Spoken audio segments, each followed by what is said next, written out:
Hello guys! Magandang araw! Welcome to ENM Hermoso channel. Ako po si Elmer Hermoso.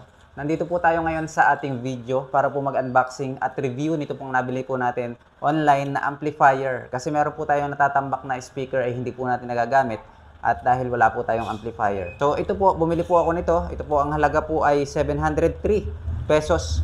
So napakamura na po niya. Kaya nga lang po, subukan natin kung maganda. Guys, kung gusto nyo po nito, ay ilalagay ko po yung link dyan po sa description. Kaya kung okay po ang review ko nito at kung okay po siya gamitin, umorder din po kayo kung gusto nyo. Ilalagay ko po yung link para po mabilis po kayo maka-order. At syempre, mabilis din po ang delivery nila kasi po kahapon ko lang po ito in-order. Ngayon po, nandito na po agad. So guys, wag natin patagalin. Baka bago ka lang dito sa aking channel, huwag po kalimutan mag-subscribe at pakiclick ang notification bell para updated ka po sa na-uploads kong videos at tutorial dito po sa aking YouTube channel.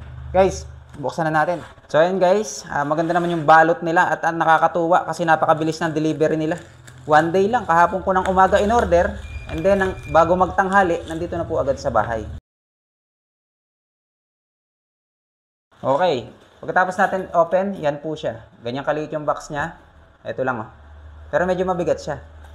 Okay, open na natin agad. Dahil ako excited na rin gamitin ito. Dahil naiinip po ako dito sa ating shop dahil wala tayong libangan. So kung meron po tayo nito, mapapatunog natin yung speaker natin. Makapag sound trip tayo. Okay, ayan na siya. Pagka open natin mga kaibigan, eto siya. Meron siyang kasamang manual. Meron po siyang remote control. Ayan kung mapapansin nyo. And then eto na yung ating mismong amplifier. Ganda naman ang packaging nila. Wala naman nangyari, hindi naman nasira. Walang pingkot yung karton. At eto yung kanyang remote control. Walang ibang laman sa kahon kundi yun lang. Okay, ayan pa remote control niya. Ito yung mismong amplifier. Tanggalin natin sa plastic. Okay. Ito ang ating review ng konti. Meron siyang saksakan ng mic, dalawa. And then makikita natin meron siyang mic volume. Ito. Ayan. Meron siyang maliit na LCD display. May saksakan ng USB. Pagka yung gusto natin i-play ay naka-USB, siya po ay Bluetooth din. And then may saksakan din po siya ng memory card.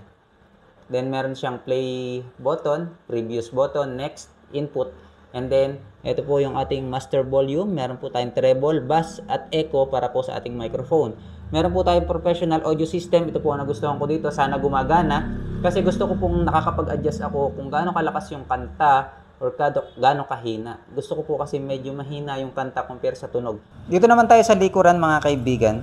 Meron siyang antena para sa ating FM. Okay?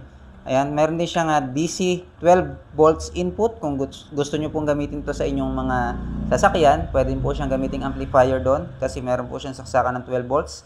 Ito po ang ipitan ng ating speaker. Left, right, positive, negative, negative, positive. And then ito ang ating audio input. Okay? Yan po. At gagamitin natin ngayon ay laptop na lang siguro ang gamitin nating player para matesting po siya. So ayun guys, dito na tayo mag-testing dito sa baba. Medyo maalikabok no. Ito yung speaker natin. Ito po yung mga nabibili lang sa palengke. May nakakabit po akong amplifier dito na 12 volts pero sira na po kasi yan kaya hindi na po magamit. Ito po ay size 12 inches na kicker. Yan po yung speaker natin. And then masyadong maigsi nga lang po kaya dito tayo magte-testing sa baba. So ikakabit lang natin. Guys, pag tinesting natin, magsuot po kayo ng headset no para po mas madinig po natin. Okay. Ngayon ay ito namang isa. Ganun din, ito ay para sa ating Twitter lang. Wala po tayong ibang speaker kundi ito lang. So try natin kung magiging maganda ang kalalabasan ng tunog. So try natin kung gumagana itong ating nabili. And then saksak na natin. Try natin i-on. Okay, maganda. Ang daming ilaw. Okay. Ngayon ay try natin kung tutunog siya. Magpe-play tayo ng tunog dito sa ating computer. At testingin natin. Saksak natin yung ating input. Color red sa red. White sa white. Tatry lang natin kung tutunog tong mga pine-play nating video. Diyan.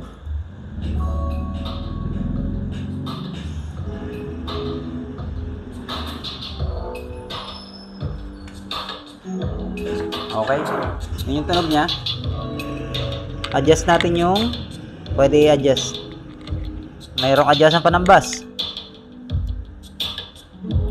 Uy, ayos. Wow! Ganda. Palit tayo ng tugtog. Nadinig yung pagkakaiba? Nag-a-adjust talaga yung bass niya. Sana ay naka-headset kayo, ano? Wow, ayos ah. Tingnan natin kung gumagana itong kanyang equalizer. Wow, gumagana rin siya. Ayos.